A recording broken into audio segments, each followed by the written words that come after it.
നമസ്കാരം, ഞാൻ ഡോക്ടർ ഭാഗ്യ, നീം നാച്ചുറൽ ഡയറ്റിലെ ആയുർവേദ ഡോക്ടറാണ്. നിങ്ങളെല്ലാവരും ഡയറ്റ് സ്റ്റാർട്ട് ചെയ്ത സമയത്ത്, അതായത് ഒരു ഫസ്റ്റ് 1 വീക്കിൽ നിങ്ങൾക്ക് വയറിന് നല്ലൊരു അസ്വസ്ഥതയൊക്കെ ഫീൽ ആയിട്ടുണ്ടായിരിക്കാം. അതായത് മോശം പോകാനൊക്കെ ഭയങ്കര ഒരു ബുദ്ധിമുട്ട്, ഒരു കോൺസ്റ്റിപ്പേറ്റഡ് ആയിട്ടൊക്കെ നിങ്ങൾ പലരും നോട്ട് ചെയ്തിട്ടുണ്ടായിരിക്കാം. അപ്പോൾ എന്തുകൊണ്ടാണ് അത് വരുന്നത്, അതുപോലെ തന്നെ മറ്റുള്ള കാരണങ്ങൾ എന്തൊക്കെയാണ്, ഈ ഒരു കോൺസ്റ്റിപ്പേഷൻ ഇങ്ങനെ ഇടയ്ക്കിടയ്ക്ക് വരാനുള്ള മറ്റുള്ള റീസൺസ് എന്തൊക്കെയാണ്, അപ്പോൾ നമുക്ക് ചെയ്ത് നോക്കാൻ പറ്റുന്ന കുറച്ച് ടിപ്സുകൾ, അതാണ് ഇന്നത്തെ വീഡിയോയിലൂടെ ഞാൻ നിങ്ങളുമായിട്ട് ഡിസ്കസ് ചെയ്യുന്നത്.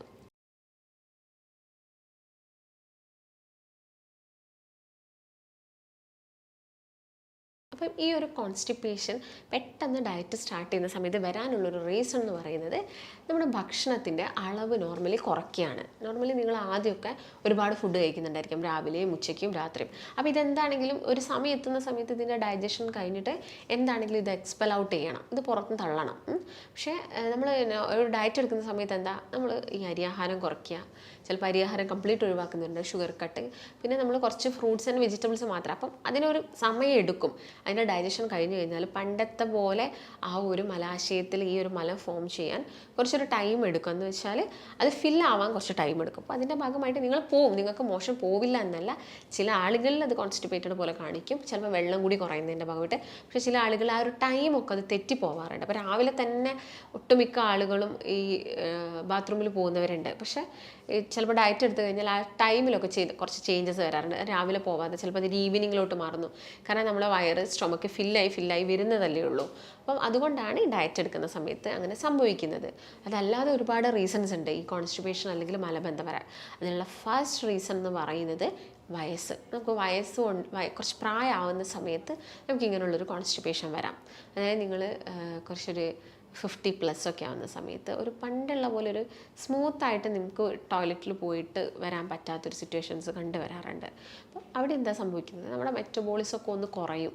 ഒരു ഏജ് എത്തുന്ന സമയത്ത് ഓർഗൻസ് ഒക്കെ എന്താവും, അവർ വർക്ക് ചെയ്ത് അവർക്കും വരുമല്ലോ ചെറുതായിട്ടുള്ള ക്ഷീണങ്ങളും കാര്യങ്ങളൊക്കെ. അപ്പം അതിൻ്റെ ഭാഗമായിട്ട് എന്ത് ചെയ്യും, ചെറുതായിട്ട് ഇങ്ങനെ ഏജ്ഡ് ആയിട്ടുള്ള വ്യക്തികളിൽ കോൺസ്റ്റിപ്പേഷനും ഇടയ്ക്കിടയ്ക്ക് പൈൽസും ഈ ഫിഷർ പോലുള്ള കംപ്ലയിൻസ് ഒക്കെ നമ്മൾ കണ്ടുവരാറുണ്ട്. അപ്പം അതൊന്നുമില്ല, അത് നമ്മൾ മാക്സിമം നമ്മുടെ ഭക്ഷണത്തിലൂടെ ചേഞ്ചസ് വരുത്തുക എന്നുള്ളതാണ്.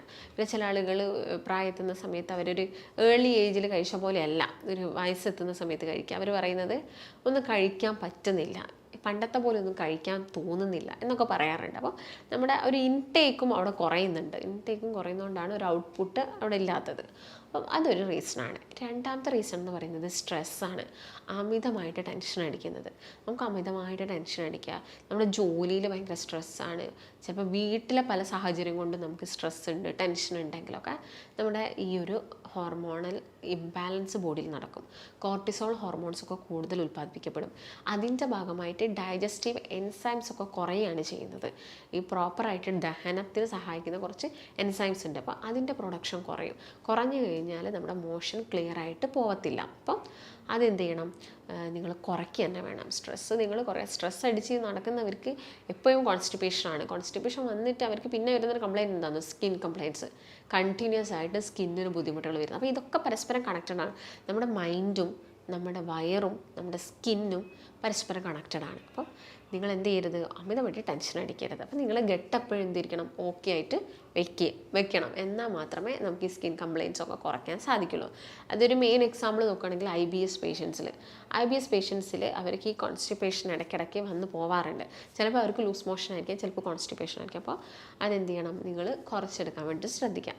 മൂന്നാമതായിട്ട് പറയുന്നത് സ്ലീപ്പാണ്. നമുക്കൊരു കൃത്യമായിട്ടുള്ളൊരു ഉറക്കം കിട്ടുന്നില്ല, അല്ലെങ്കിൽ ഓരോ ദിവസവും നിങ്ങൾ ഉറങ്ങുന്ന ടൈമും ഒക്കെ തെറ്റാണ്. അതായത് വ്യത്യസ്തമായിട്ടുള്ള സമയത്ത് കിടന്ന് ഉറങ്ങുന്നു, എപ്പോഴെങ്കിലുമൊക്കെ എഴുന്നേൽക്കുന്നു. അങ്ങനെ കളിച്ച് കഴിഞ്ഞാൽ നമ്മുടെ ശരീരത്തിലൊരു സർക്കാഡിയൻ റിതം ഉണ്ട് കീപ്പ് ചെയ്ത് പോകുന്നത്. ആ ഒരു ക്ലോക്കിൽ വരുന്ന മാറ്റങ്ങൾ നമ്മുടെ ബോഡിയിൽ ഒരുപാട് ചേഞ്ചസ് വരുത്തും. ഈ ഒരു ബയോളജിക്കൽ ക്ലോക്ക് നമ്മളെപ്പോഴും ഒരു സെയിം റേറ്റിൽ തന്നെ കീപ്പ് ചെയ്തിട്ട് പോകണം. അത് കുറഞ്ഞു കഴിഞ്ഞാൽ പ്രശ്നങ്ങളാണ്. അപ്പം എന്ത് ചെയ്യണം, നിങ്ങൾ കറക്റ്റ് കറക്റ്റായിട്ടൊരു ഉറക്കത്തിൻ്റെ ഒരു സമയം ഫിക്സ് ചെയ്യാൻ വേണ്ടിയിട്ട് ശ്രദ്ധിക്കണം.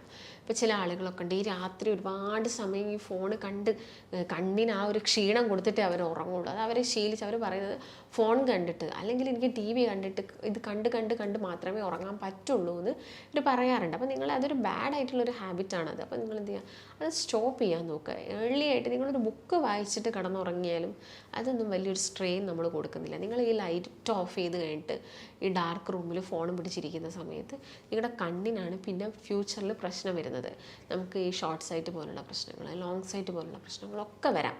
അപ്പോൾ നിങ്ങൾ ആ കാര്യങ്ങളൊക്കെ ഒഴിവാക്കാൻ വേണ്ടിയിട്ട് നോക്കുക. ഈ നല്ലൊരു ഉറക്കം കിട്ടാൻ ചില ആളുകൾക്ക് അങ്ങനത്തെ ഒരു ബുദ്ധിമുട്ടുണ്ട്. നല്ലൊരു ഉറക്കക്കുറവുണ്ട്, അല്ലെങ്കിൽ ഡോക്ടറെ നല്ലൊരു ഉറക്കം കിട്ടുന്നില്ല എന്നൊക്കെ പറയാറുണ്ട്. അപ്പം അത് കുറയ്ക്കാൻ വേണ്ടിയിട്ട് നിങ്ങൾ ശ്രദ്ധിക്കേണ്ടത് ഈ ഗാഡ്ജറ്റ്സിൻ്റെ ഉപയോഗം മാക്സിമം കുറയ്ക്കുക. ഈ രാത്രിയൊക്കെ ഉറങ്ങുന്നതിന് മുൻപായിട്ട് എന്ത് ചെയ്യുക, ഒന്ന് കുളിക്കാനൊക്കെ നോക്കുക, ഒന്ന് ബോഡിയൊക്കെ ഒന്ന് തണുപ്പിക്കുക. അതുപോലെ തന്നെ റൂമൊക്കെ കുറച്ച് ഡാർക്കനാക്കി വയ്ക്കുക. പിന്നെ ഫുൾ ഡസ്റ്റ് ഫ്രീ ആയിട്ട് നമ്മുടെ റൂം കറക്റ്റായിട്ട് നമുക്കൊരു പ്ലസൻറ്റ് ഫീലിങ്സ് തരണം നമ്മുടെ റൂം എന്ന് പറയുന്നത്. അപ്പോൾ ആ രീതിയിലൊക്കെ നിങ്ങൾ കീപ്പ് ചെയ്ത് പോവുക. അല്ലെങ്കിൽ മറ്റെന്തെങ്കിലും ബുദ്ധിമുട്ടുകൊണ്ടൊക്കെ ആണെങ്കിൽ അതിനുള്ള ട്രീറ്റ്മെൻറ്റ്സും കാര്യങ്ങളൊക്കെ എടുക്കുക. ഇതിന് നന്നായിട്ട് നിങ്ങൾ ഉറങ്ങിയാൽ മാത്രമേ ഈ കോൺസ്റ്റിപ്പേഷൻ പോലുള്ള പ്രശ്നങ്ങൾ നമുക്ക് കുറച്ചെടുക്കാൻ പറ്റുള്ളൂ.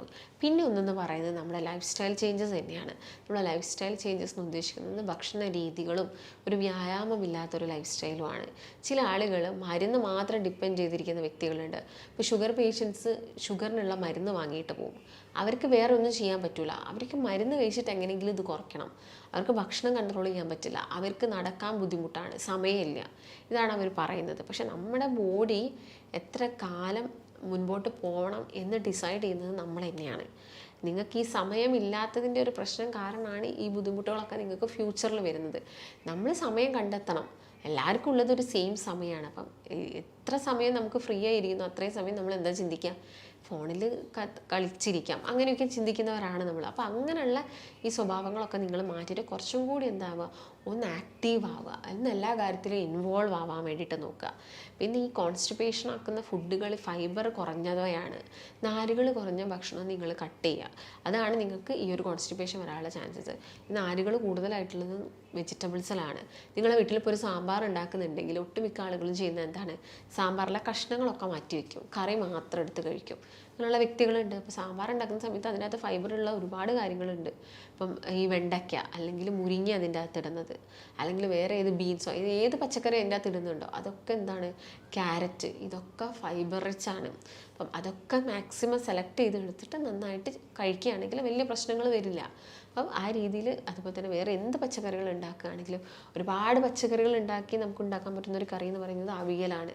അവിയൽ നമ്മുടെ ബോഡിക്ക് നല്ലതാണ്. കാരണം അതിൽ ഡിഫറെൻറ്റ് പച്ചക്കറികളും പ്ലസ് ഒരു പ്രോബയോട്ടിക് ആയിട്ടുള്ള തൈരും കൂടി നമ്മൾ ആഡ് ചെയ്യുന്നുണ്ട്, തേങ്ങയും വരുന്നുണ്ട്. അപ്പോൾ നമ്മുടെ ശരീരത്തിന് ഹെൽത്തി ആയിട്ടുള്ള ഒരു ഓപ്ഷനാണത്. അപ്പോൾ അതെന്ത് ചെയ്യുക, നിങ്ങളൊന്ന് ട്രൈ ചെയ്ത് നോക്കുക. അതുപോലെ തന്നെ ബീൻസിൽ ഫൈബറിൻ്റെ അളവ് കൂടുതലാണ്. അപ്പോൾ ബീൻസ് നിങ്ങൾ കഴിക്കുക മാക്സിമം. പിന്നെ ഈ ഗോതമ്പിലാണെങ്കിൽ ഫൈബർ വരുന്നുണ്ട്. അപ്പം ഗോതമ്പ് കൊണ്ട് 1-2 ചപ്പാത്തി രാത്രിയൊക്കെ ഒന്ന് കഴിക്കുന്നതൊക്കെ ഈ പ്രശ്നങ്ങൾ കുറയ്ക്കും. അതിൻ്റെ കൂടെ കുറച്ച് സാലഡും കൂടി കട്ട് ചെയ്ത് കഴിക്കാം. ചില ആളുകളുണ്ട് അവർക്ക് ഈ നോൺ വെജ് മാത്രം കിട്ടിയാലേ ഫുഡ് ഇറങ്ങത്തുള്ളൂ. അപ്പോൾ നോൺ വെജ് നിങ്ങൾ കഴിച്ചോളൂ, നിങ്ങളിപ്പോൾ ചിക്കനും മീനും കഴിച്ചോളൂ, അതുപോലെ മുട്ട കഴിച്ചോളൂ, യാതൊരു പ്രശ്നവുമില്ല. ഈ പറയുന്ന ഫൈബർ കൂടുതലായിട്ടുള്ള അല്ലെങ്കിൽ സാലഡ്സ് നിങ്ങൾ സൈഡിൽ നിർബന്ധമായിട്ട് വെക്കുകയാണെങ്കിൽ നമുക്ക് ഈ കോൺസ്റ്റിപ്പേഷൻ കുറയ്ക്കാവുന്നതേ ഉള്ളൂ. അപ്പം അതെന്ത് ചെയ്യുക, നിങ്ങളെ ലൈഫിലോട്ട് കൊണ്ടുവരിക. അപ്പം നിങ്ങളൊരു ഫിഷ് കഴിക്കുമ്പം അത് കറി വെച്ച് കഴിക്കുന്നത് ഒരുപാട് ഗുണങ്ങൾ തരുന്നു അല്ലേ. നമ്മളത് പൊരിച്ച് കരിച്ച് അതിലുള്ള ഗുണങ്ങൾ മൊത്തം ഈ ഒമേഗ 3 ഒക്കെ നഷ്ടപ്പെടുത്തിയിട്ടാണ് നമ്മളെല്ലാവരും കഴിക്കുന്നത്. അത് പ്രശ്നം തന്നെയാണ്. അപ്പം അങ്ങനെയുള്ള ശീലങ്ങളൊക്കെ കുറച്ചിട്ട് ഒരു ഹെൽത്തി രൂപത്തിൽ നിങ്ങൾ കഴിക്കാൻ വേണ്ടിയിട്ട് നോക്കുക. അതുപോലെ തന്നെ നീം നാച്ചുറൽ ഡയറ്റിൽ ഒരു ഡോക്ടറിന്റെ നിർദ്ദേശപ്രകാരം ഒരു ഡയറ്റീഷ്യന്റെ സഹായത്തോടു കൂടി തന്നെ 1 മാസം കൊണ്ട് നമുക്ക് 4 മുതൽ 12 കിലോ വരെ കുറച്ചെടുക്കാൻ സാധിക്കും. ഈ ഒരു ഡയറ്റ് നമ്മൾ ഫോളോ ചെയ്യുന്നുണ്ടെങ്കിൽ മെഡിക്കേഷൻസ് ഒന്നും ഇല്ലാതെ തന്നെ ഹെൽത്തി ആയിട്ടുള്ള ഒരു ഡയറ്റിലൂടെ നമുക്ക് വെയിറ്റ് കുറച്ചെടുക്കാം. ഈ ഒരു ഡയറ്റീഷ്യൻ നിങ്ങളുടെ കൂടെ ഒരു ദിവസം കംപ്ലീറ്റ് ആയിട്ടുണ്ടാവും. 1 മാസം നിങ്ങളുടെ കൂടെ തന്നെ നിന്ന് നമുക്ക് വളരെ ഈസി ആയിട്ട് വെയിറ്റ് കുറച്ചെടുക്കാൻ സാധിക്കും. ഈ ഒരു ഡയറ്റിൽ ജോയിൻ ചെയ്യാൻ നിങ്ങൾ താഴെ കാണുന്ന നമ്പറിൽ കോൺടാക്ട് ചെയ്യുക. അതുപോലെ തന്നെ നമ്മളിപ്പോൾ പുറത്തുനിന്നൊക്കെ കഴിക്കുന്ന സമയത്ത് കൂടുതലും ഈ ബണ്ണ് അല്ലെങ്കിൽ ഈ ബ്രെഡ് കൊണ്ടുള്ള ഐറ്റംസാണ് നമ്മളെല്ലാവരും കഴിക്കുന്നത്. അപ്പം അതെന്ത് ചെയ്യുക, കുറയ്ക്കുക. അതുപോലെ തന്നെ നമ്മളിപ്പോൾ ഇവൺ ഒരു ചെറിയൊരു സമൂസയോ അല്ലെങ്കിൽ ഒരു പഴംപൊരിയോ നമ്മൾ എപ്പോഴെങ്കിലും കഴിക്കുന്നുണ്ടായിരിക്കും. ഇത് ഉണ്ടാക്കിയിരിക്കുന്നത് എന്തുകൊണ്ടാണ്, മൈദ കൊണ്ടാണ്. അപ്പോൾ അത് പ്രശ്നക്കാരനാണ്. അതുപോലെ ഇത് പൊരിച്ചെടുക്കാൻ ഉപയോഗിക്കുന്ന ഓയിൽ നമുക്കറിയത്തില്ല, അപ്പം അതും പ്രശ്നക്കാരനാണ്. അതുപോലെ ഈ അൽഫാം പോലെയുള്ള കാർബൺ നമുക്കറിയാം, അത് നന്നായിട്ട് കരിച്ച് പൊരിച്ച് തരുന്നു. അപ്പം അത് കൂടുതൽ കഴിച്ച് കഴിഞ്ഞാൽ നമുക്ക് വരുന്നത് ഈ കൊളസ്ട്രോളും ഷുഗറും അല്ല, ക്യാൻസർ പോലുള്ള അസുഖങ്ങളാണ്. ഇപ്പം കാർബൺ കൂടുതലായിട്ടുള്ള കരിച്ചതും പൊരിച്ചതും, ഈവൻ നമ്മുടെ വീടുകളിൽ നമ്മൾ റോസ്റ്റ് ചെയ്ത് കഴിക്കുന്ന പല കാര്യങ്ങളിലും നമ്മൾ നല്ല ഉണങ്ങി ഡ്രൈഡ് ഫോമിലാണ് കഴിക്കുന്നത്.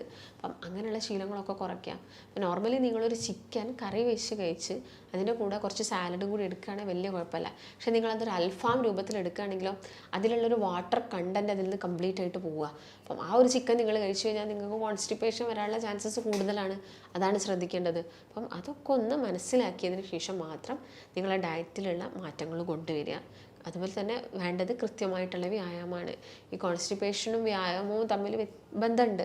കാരണം നമ്മുടെ വയറ്റിൽ ആമാശയത്തിലും കുടലിലൊക്കെ ഉള്ളൊരു മൂവ്മെൻ്റ് ഉണ്ട്, പെരിസ്റ്റാൾട്ടിക് മൂവ്മെൻറ്റ്. ഇത് നടന്നാൽ മാത്രമേ ഈ ഫുഡ് ആമാശയത്തിൽ നിന്ന് കുടലിലെത്തുള്ളൂ. കുടലിൽ നിന്ന് അവിടെ നിന്ന് കംപ്ലീറ്റ് ആയിട്ടുള്ളൊരു ഡൈജഷൻ കഴിഞ്ഞിട്ട് എവിടേക്ക് പോവുള്ളൂ? നമ്മുടെ റെക്റ്റം അല്ലെങ്കിൽ നമ്മുടെ മലാശയത്തിൽ എത്തത്തുള്ളൂ. അപ്പോൾ ഇതിന് സഹായിക്കുന്ന ഈ ഒരു മൂവ്മെൻറ്റ് ഈസി ആവണമെങ്കിൽ നന്നായിട്ട് എക്സസൈസ് ചെയ്യണം. ഓക്കെ, അപ്പോൾ അതിൻ്റെ കൂടെ തന്നെ നിങ്ങൾ ഈ ഒരു കാര്യം കൂടി ഫോളോ ചെയ്യണം. പിന്നെ വെള്ളം കൂടി നിർബന്ധമാണ്. നിങ്ങൾ ഒരു 8 ഗ്ലാസ് വെള്ളം നിങ്ങൾ കുടിച്ചിരിക്കണം. ചിലപ്പോൾ മഴക്കാലത്ത് നമുക്ക് വെള്ളം കൂടുതൽ കുടിക്കാൻ ഒരു സ്വെറ്റ് ചെയ്യുന്നൊരു ശീലം നമുക്ക് ഉണ്ടാവില്ല. എന്നാലും നിങ്ങളെ ദാഹത്തിനനുസരിച്ചിട്ട് വെള്ളം കുടിക്കാനൊക്കെ ശ്രദ്ധിക്കാം. അപ്പം ഈ കാര്യങ്ങളൊക്കെ ശ്രദ്ധിക്കുക. അപ്പം കോൺസ്റ്റിപ്പേഷൻ കുറയും. അതുപോലെ ആയുർവേദത്തിൽ ത്രിഫല എന്ന് പറഞ്ഞൊരു മെഡിസിൻ ഉണ്ട്. ത്രിഫല എന്ന് പറയുന്നത് എല്ലാത്തിനും നല്ലതാണ്. നമ്മുടെ കണ്ണിനായിക്കോട്ടെ, മുടിക്ക്, സ്കിന്നിന്, ടോട്ടൽ ബോഡിക്ക്, ഗട്ടിന് എല്ലാം നല്ലതാണ്. ഈ ഒരു ത്രിഫല പൗഡർ കഴിക്കുന്നത് നമുക്ക് കോൺസ്റ്റിപ്പേഷൻ കുറയ്ക്കാൻ ഹെൽപ്പ് ചെയ്യും. അപ്പോൾ നിങ്ങൾക്ക് ഇങ്ങനത്തെ ബുദ്ധിമുട്ടുകളൊക്കെ വന്നിട്ടുണ്ടെങ്കിൽ ഞാൻ പറഞ്ഞ കാര്യങ്ങളൊക്കെ ഒന്ന് ഭക്ഷണത്തിൽ ഉൾപ്പെടുത്തുക. ത്രിഫല നിങ്ങളുടെ ഡയറ്റിൽ ഉൾപ്പെടുത്തി നോക്കുക. അപ്പോൾ ഇതൊക്കെ ഒന്ന് ശ്രദ്ധിക്കുകയാണെങ്കിൽ നമുക്ക് ഈ പ്രശ്നം സോൾവ് ചെയ്യാൻ പറ്റും. നിങ്ങൾക്ക് ഡയറ്റിൽ ജോയിൻ ചെയ്യാൻ താല്പര്യം ഉണ്ടെങ്കിൽ താഴെ കാണുന്ന നമ്പറിൽ കോൺടാക്റ്റ് ചെയ്യാം. നമുക്ക് മറ്റൊരു നല്ല ഹെൽത്ത് ടോപ്പിക്കായിട്ട് വീണ്ടും കാണാം. നന്ദി.